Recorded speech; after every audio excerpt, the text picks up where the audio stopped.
नमस्कार दोस्तों, मैं मोहित तोमर आपके पीसम सब्जेक्ट लर्निंग चैनल में स्वागत करता हूं।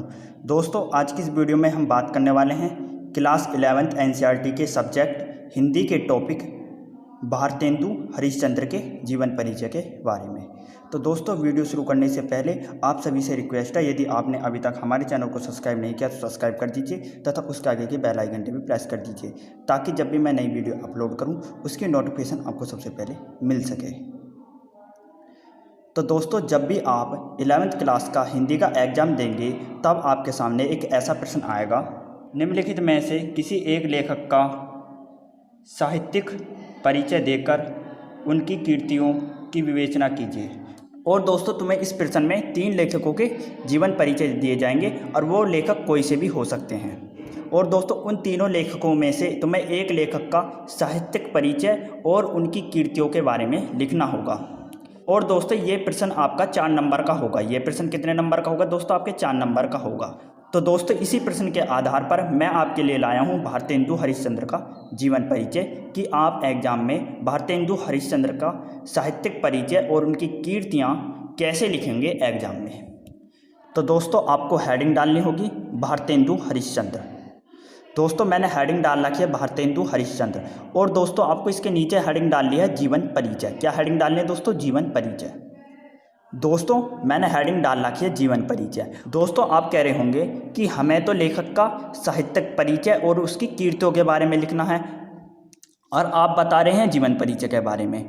तो दोस्तों, लेखकों के जीवन परिचय को ही साहित्यिक परिचय कहते हैं। क्या कहते हैं दोस्तों? साहित्यिक परिचय। तो दोस्तों, आपको इसी मारे मैंने आपको हेडिंग डलवाई है जीवन परिचय। और दोस्तों, आपको उस हेडिंग में लिखना है युग प्रवर्तक साहित्यकार भारतेंदु हरिश्चंद्र का जन्म सन 1850 ईस्वी में सितंबर माह में काशी में हुआ था। इनके पिता गोपाल चंद्र गिरधर दास ब्रजभाषा के एक प्रसिद्ध कवि थे। जब ये 10 वर्ष की अवस्था में थे तभी इनके माता पिता की मृत्यु हो गई। भारतेंदु जी का विवाह 13 वर्ष की अल्प अवस्था में ही हो गया था। इनकी पत्नी का नाम मनोदेवी था। भारतेंदु हरिश्चंद्र की प्रारंभिक शिक्षा घर पर ही हुई, जहां इन्होंने हिंदी, उर्दू और अंग्रेजी का अध्ययन किया।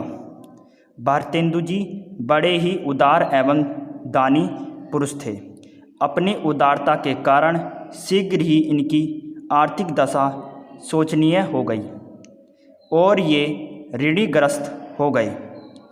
ऋणग्रस्त के कारण ही ये क्षय रोग के शिकार हो गए। सन 1885 में इसी रोग के कारण के मात्र से 35 वर्ष की अल्प आयु में ही इनका स्वर्गवास हो गया। तो दोस्तों, आपको जीवन परिचय में ये बातें लिखनी हैं। अब दोस्तों, आते हैं इनकी कीर्तियों के बारे में कि इन्होंने कौन कौन सी कीर्तियों की रचना की है। तो दोस्तों, आपको हेडिंग डालनी होगी कीर्तियाँ। तो दोस्तों, मैंने हेडिंग डाली है कीर्तियों और इस हेडिंग में आपको लिखना होगा इनकी प्रमुख रचनाएं निम्नलिखित हैं। दोस्तों, आप इस बात को याद रखें कि कीर्तियों को ही हम रचनाएं कहते हैं। क्या कहते हैं दोस्तों? रचनाएं।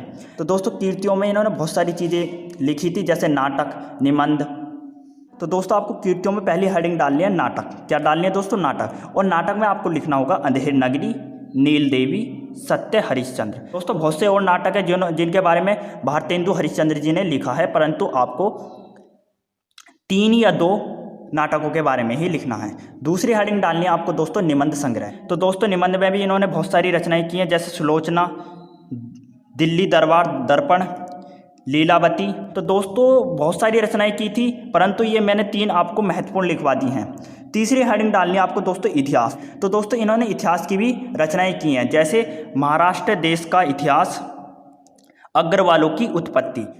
तो दोस्तों, और भी रचनाएं हैं जो कि इन्होंने इतिहास में लिखा है, परंतु दोस्तों मैंने आपको 2 महत्वपूर्ण रचनाएं बता दी हैं। दोस्तों, आपको चौथी हेडिंग डालनी है अब जीवनियाँ। तो दोस्तों, मैंने चौथी हेडिंग डालनी है जीवनियाँ। और दोस्तों, आपको जीवनियाँ में लिखनी है सूरदास की जीवनी और जयदेव। दोस्तों, भारतेंदु हरिश्चंद्र जी ने बहुत से महापुरुषों की जीवनियाँ लिखी हैं, परंतु मैंने आपको 2 महत्वपूर्ण महापुरुषों की जीवनी बता दी है। तो दोस्तों आपको भारतेंदु हरिश्चंद्र की साहित्यिक परिचय और इनकी कीर्तियों के बारे में ऐसा ही लिखना है। दोस्तों ये 4 नंबर का प्रश्न आएगा, आप फिर से सुन लीजिए। तो दोस्तों जब आप जीवन परिचय लिखें तब एक बात का ध्यान रखें, जो भी महत्वपूर्ण चीज़ें हैं जैसे जन्म की तिथि, जन्म का स्थान, इनके माता पिता का नाम, इनकी पत्नी का नाम, इनकी मृत्यु कब हुई थी, कौन से सन में हुई थी, तो ये सब जो है ना आपको काली हेडिंग से लिखनी है। कौन सी हेडिंग से लिखनी है? काली हेडिंग से।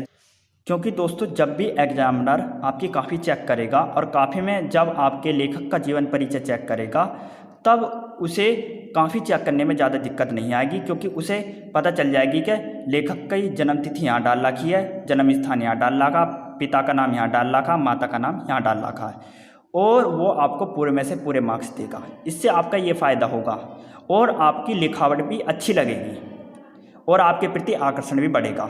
तो दोस्तों आपको जीवन परिचय लिखते समय इन बातों का ध्यान रखना है। यदि दोस्तों आपको मेरी ये वीडियो पसंद आई है तो लाइक सब्सक्राइब जरूर कीजिए और इस वीडियो को अपने दोस्तों के साथ जरूर शेयर कीजिए, ताकि दोस्तों वे भी भारतेंदु हरिश्चंद्र के जीवन परिचय के बारे में जान सकें। तो दोस्तों आपको हमारी वीडियो देखने का बहुत बहुत धन्यवाद।